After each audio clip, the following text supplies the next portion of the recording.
पंजाब केसरी में आप सबका स्वागत है। मैं हूं चंद्रशेखर धरनी। विवेक बंसल जी प्रदेश इंचार्ज हैं, कांग्रेस के प्रभारी हैं, हरियाणा कांग्रेस के, हमारे साथ मौजूद हैं। बातचीत करेंगे इनसे, क्योंकि कांग्रेस में कई चेंजेस हुए हैं। नए अध्यक्ष ने अपना कार्यभार संभाल लिया। उसके बाद कांग्रेस का क्या हरियाणा में आने वाले दिनों में सिलसिला रहेगा, किस प्रकार से रोड मैप रहेगा कांग्रेस का, इन मुद्दों पर चर्चा करेंगे। सर, आपका स्वागत है पंजाब केसरी में।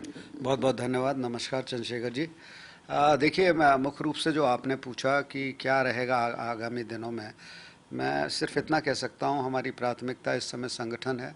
संगठन को हम लोग उसकी संरचना कर सकें, और जो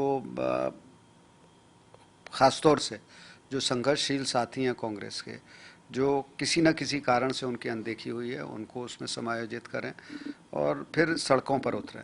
आज आम आदमी जो है, हरियाणा का आम जनमानस जो है, अपने को ठगा सा महसूस कर रहा है। चाहे वो युवा हो, चाहे वो सरकारी कर्मचारी हो, सब तरफ बहुत ज़्यादा आक्रोश है। तो उसको हमें सड़कों पर लाना है, और जैसा मैंने कहा कि सबको साथ लेके चलना है। और एक कैसे हम लोग जो जो ख़ास तौर से सरकार की विफलताएं हैं, उससे भी हमें कुछ ना कुछ सीखना है कि आगामी दिनों में जब हम लोगों को मौका मिले सत्ता में आने का, तो जन भावनाओं को सामने रखते हुए पिछली सरकार ने क्या कमियां रही हैं, उससे सबक लेते हुए उनको दूर करके एक अच्छी सरकार, एक सबके हितों का ध्यान में रखते हुए ऐसी सरकार देने का प्रयास करना है। कांग्रेस का संगठन कब तक अब उम्मीद की जा सकती है, कोई टाइम बाउंड की बन जाएगा? देखिए, आप ये जो तारीख पूछते हैं, ये बड़ा दिक्कत होती है कभी बहुत। इसलिए बस मेरा ये कहना काफ़ी है कि जल्द से जल्द, जल्द में 1 महीना भी हो सकता है, 1.5 महीना भी हो सकता है, 2। अब बहुत सी चीज़ें होती हैं जिनको आप कल्पना नहीं करते, वो मुद्दे आ जाते हैं जिसकी वजह से विलम्ब भी हो जाता है। तो इसलिए मैं कोई समय सीमा नहीं दूंगा। मैं इतना ही कहना चाहूँगा कि जल्द से जल्द हम इसको। बीजेपी जेजेपी गठबंधन की सरकार है हरियाणा में। कांग्रेस के पास ऐसे कौन से अहम मुद्दे हैं जिनको लेकर आप कह रहे हैं कि सड़कों पर युवा वर्ग को भी लाया जाएगा, कांग्रेस भी उतरेगी? देखिए, मुद्दे इतने हैं कि हम गिनाते रहेंगे और मुद्दे ख़त्म नहीं होंगे। चाहे वो बेरोज़गारी में हरियाणा का रिकॉर्ड है पूरे भारत में, है कि नहीं है? आप ये जो पेपर लीक के घोटाले से आपके सामने आए, वो हम सामने हैं। कोविड के दौर में क्या रहा, किस तरीके से जो प्रबंधन रहा, वो है सामने, लोगों को बताना है।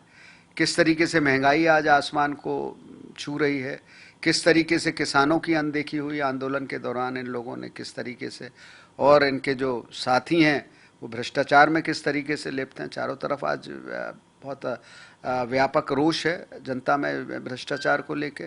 तो ये मुद्दे अपने आप में काफ़ी हैं जनता तक हमें ले जाने के लिए।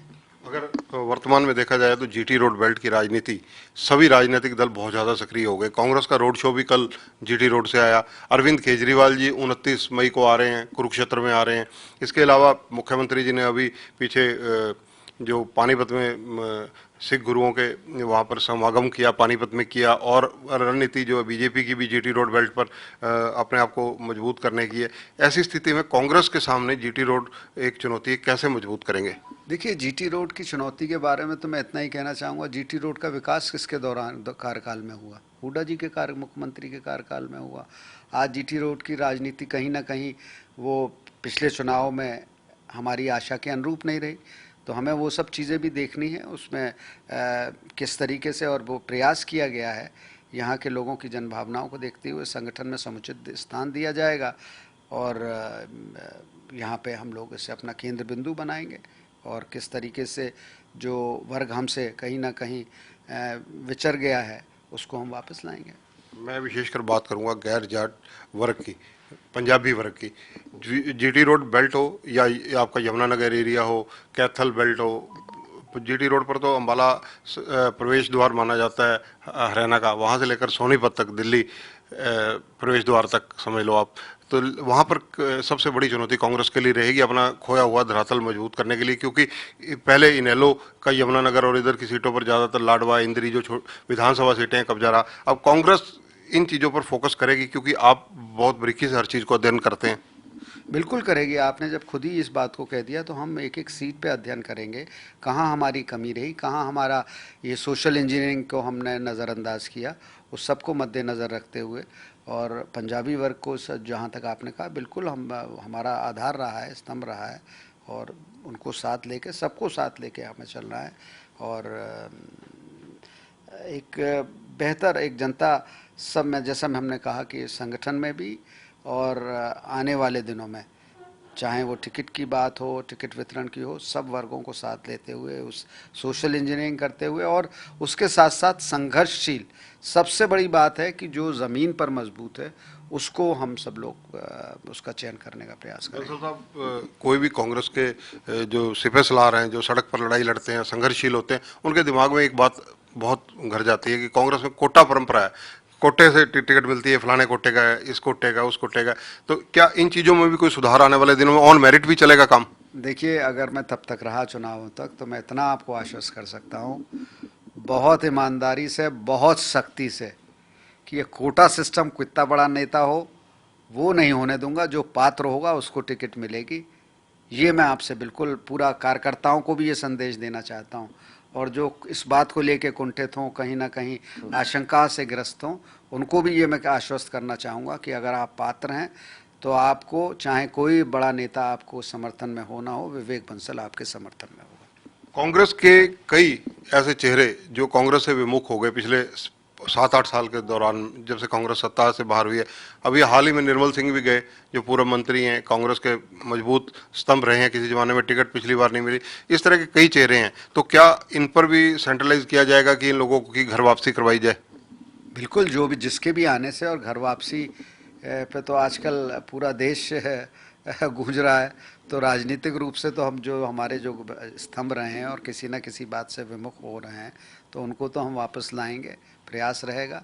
और जो देखिए, जिसकी कांग्रेस में आस्था होती है, जो हृदय से कांग्रेसी होता है, वो कहीं अपने आप को कहीं जो है सुकून से नहीं रहता है, संतुष्टि नहीं होती है किसी और दल में, तो उनको वापस लाया जाएगा, जिनकी तरफ आपने इशारा किया है। कांग्रेस संगठन, क्योंकि आजकल हाईटेक जमाना है, बीजेपी के पास भी पूरे आईटी सेल हैं, कांग्रेस के पास भी हैं, लेकिन क्या हरियाणा में भी इस तरह से एक्टिव किए जाएंगे कि आम आदमी पार्टी, बीजेपी, जेजेपी सबका मुकाबला जो सोशल मीडिया पर भी किया जा सके?